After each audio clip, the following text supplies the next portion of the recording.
There's something deeply unsettling about the idea of losing control of your own body. Imagine, if you will, stepping into the cobblestone streets of Strasbourg on a summer morning in 1518. The air carries the familiar sounds of a medieval city awakening, merchants calling their wares, horses' hooves on stone, the distant ring of church bells. But today, something is different. Today, you hear something that shouldn't be there. The rhythmic shuffle of feet, dancing feet, feet that cannot stop dancing. What you're about to witness is one of history's most bewildering episodes, a time when an entire community became trapped in a dance they couldn't escape, a moment that reveals something profound about the fragility of the human mind and the power of collective experience. Section 1. The World Before the Dance. To understand what happened in those fateful summer months, we must first step back into the world of early 16th century Strasbourg. Picture a city caught between worlds. Strasbourg in 1518 was a place where medieval traditions still held sway, yet Renaissance ideas were beginning to whisper through the streets. It was a prosperous trading city situated along the Rhine River, where merchants from across Europe gathered to exchange goods, stories, and occasionally their fears. But prosperity can be deceptive, and beneath Strasbourg's bustling exterior lay currents of deep anxiety. The city had endured a series of harsh winters, poor harvests, and recurring outbreaks of disease. Syphilis, that new and terrifying affliction, had recently arrived from the New World, adding another layer of fear to daily life. People were hungry, not just for food, but for certainty, for control, for something to make sense of their increasingly uncertain world. The people of Strasbourg lived in a universe governed by invisible forces. They believed in saints and demons, in curses and divine punishment. When illness struck, it wasn't merely a medical condition. It was a message from God, a consequence of sin, or perhaps the work of malevolent spirits. This worldview would prove crucial to understanding what was about to unfold. In this world, the boundary between the physical and spiritual was gossamer thin. A person's body wasn't entirely their own. It could be possessed, cursed, or blessed by forces beyond human understanding. Mental distress wasn't simply a medical condition. It was a spiritual crisis that demanded spiritual solutions. So when Frau Troffea stepped onto those cobblestones one July morning, she entered a stage already set for the extraordinary. The city was primed, in ways its citizens couldn't have imagined, for something that would challenge everything they thought they knew about the human condition. Section 2. Frau Troffea's First Steps. Her name was Frau Troffea, though history has preserved little else about her personal life. On what seemed like an ordinary day in July 1518, this woman, someone's daughter, perhaps someone's wife or mother, stepped out of her house and began to dance. Not the celebratory dancing of a festival, not the structured movements of a courtly dance, but something else entirely. Something desperate and uncontrolled. Imagine what the neighbors must have thought as they watched her. At first, perhaps amusement. Was this some private celebration? A moment of joy breaking through the hardships of daily life? But as hours passed and Frau Troffea continued to move her feet in that relentless rhythm, amusement would have turned to concern, then to fear. The chronicles tell us she danced for 6 days straight. 6 days! Think about that for a moment. Imagine the physical toll, the exhaustion, the bleeding feet, the dehydration, yet something compelled her to continue. Something stronger than pain, stronger than exhaustion, stronger than the rational mind that surely must have been screaming for her to stop. The people of Strasbourg gathered to watch, and in their watching, something profound began to happen. In a world where explanations for unusual behavior were limited, they reached for the ones they knew. Some whispered of Saint Vitus, the patron saint associated with dancing sickness. Others spoke of curses, of divine punishment, of possession. Each explanation carried its own terrible logic, and each made the phenomenon more real, more frightening, and paradoxically, more contagious. What none of them could have anticipated was that Frau Troffea's dance was not an ending, but a beginning. She had become patient zero in an epidemic unlike any other, not of bacteria or virus, but of belief, fear, and uncontrollable human behavior. By the end of that first week, she was no longer dancing alone. Section 3. When the dance spread. What happened next reveals something profound about the nature of human consciousness and our deep need for connection, even in our darkest moments. One by one, others began to dance. Not just anyone, the pattern reveals something telling about who was most vulnerable to this strange contagion. They were primarily women, often from the working classes, people whose lives were marked by hardship, stress, and limited control over their circumstances.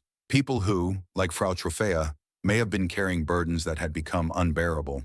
By August, dozens were dancing.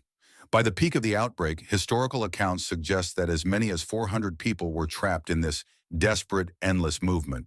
Imagine the scene, the market squares of Strasbourg filled not with commerce, but with people locked in a dance they couldn't stop, their faces contorted not with joy, but with exhaustion and terror. The city authorities, faced with a crisis beyond their understanding, made a decision that seems almost unimaginable to us today. They decided the cure for too much dancing was more dancing. They hired musicians, built stages, brought in professional dancers, all in the belief that if the afflicted could dance enough, they would eventually dance the sickness out of their systems. It was a solution born from the medical understanding of their time, rooted in the ancient theory of the four humors. They believed that illness came from imbalances in the body's natural fluids, and that vigorous physical activity could restore harmony. What they couldn't have known was that they were feeding the very phenomenon they hoped to cure. The music only made it worse. The stages gave the dancers prominence, visibility, a kind of terrible celebrity. What had begun as individual suffering had become a public spectacle. And in becoming public, it became more powerful, more attractive to other vulnerable minds, more real in the collective consciousness of the city. Some of the dancers began to collapse from exhaustion. Others suffered heart attacks or strokes. The chronicles speak of deaths, though the exact number remains a matter of historical debate. What isn't debatable is that the city of Strasbourg was witnessing something that challenged every assumption about human nature and social order. The dance had become larger than any individual dancer. It had taken on a life of its own, fed by fear, sustained by community attention, and justified by the explanations people created to make sense of the incomprehensible. Section 4. The Shrine of Saint Vitus.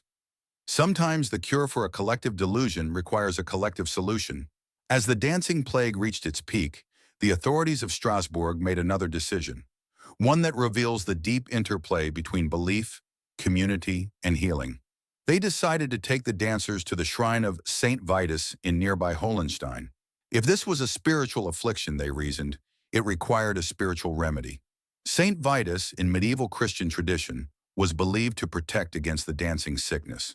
The journey to his shrine wasn't just a physical relocation. It was a complete reframing of the entire experience. No longer were these people trapped in an inexplicable medical condition. They were pilgrims seeking divine intervention. No longer were they victims of their own uncontrolled bodies.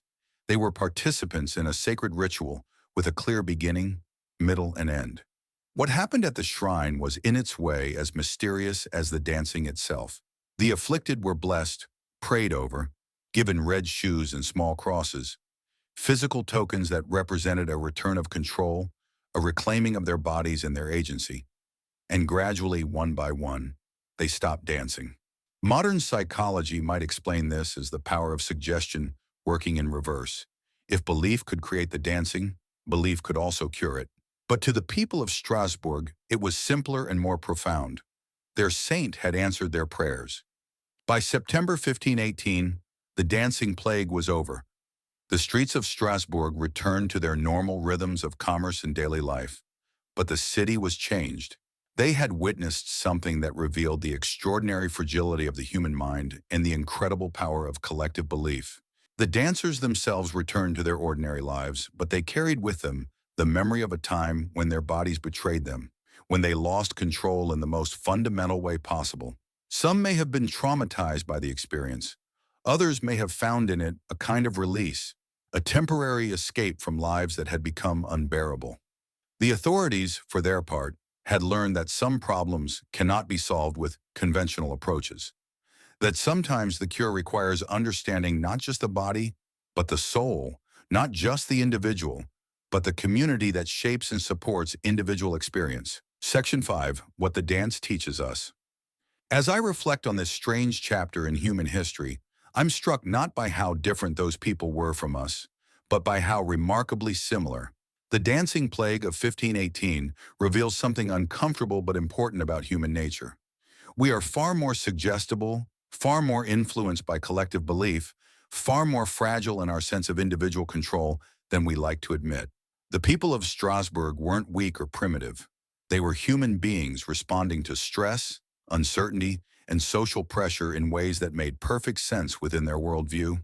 In our modern world, we might not dance uncontrollably in the streets, but we're not immune to mass psychological phenomena. We see it in financial panics, in social media viral behaviors, in the way entire communities can become convinced of things that seem impossible to outsiders.